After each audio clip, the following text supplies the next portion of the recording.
When do you actually connect to your users during the product development life cycle?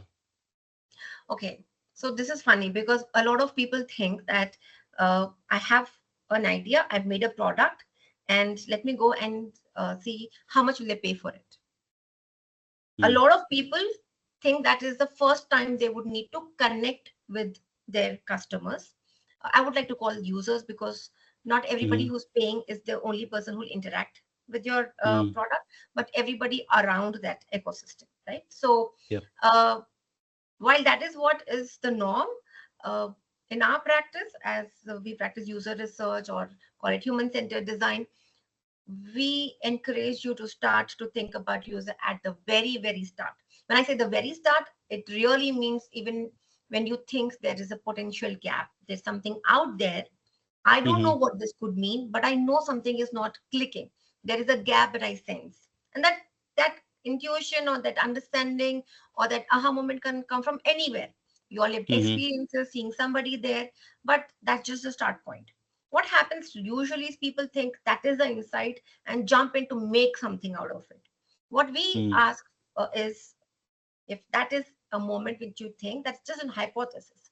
Let's start to mhm, understand if that is the problem, if that is the real problem, and if it is, what is the intensity. So here mhm. we do not have an idea. We're just thinking that there is something out there.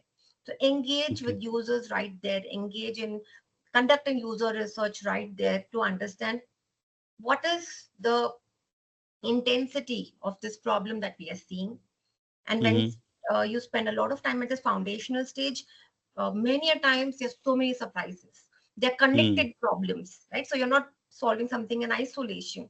And then you're yep. more committed because you know this is the real problem.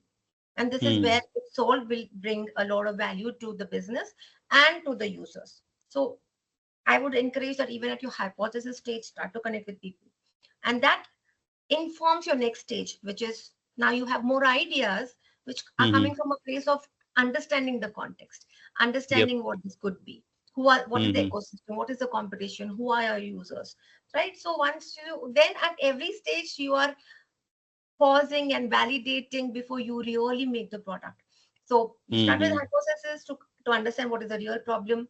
You move towards now coming up with ideas because you have identify some gaps and opportunities, some mhm, gaps and challenges that will open up doors for a lot of opportunities. But that's again a problem. There may be many ways to solve a problem. Which mhm, is the right way? Which is more yep. feasible? Which is more viable? Which is more desirable? How do you know Mhm, this? So you will have to yep. create a lot of variations, right? So and Mhm, not go with just one best thing. We encourage that come up with these two, three variations which are called usually prototypes, low fidelity mm, prototypes. Sometimes it's at a very paper sketch level, or you yep. co-create with people, right? Mhm, So, which means you have not invested a penny in making something. You're yep. still trying to get the context and the problem right, see if this is Mhm, the right solution.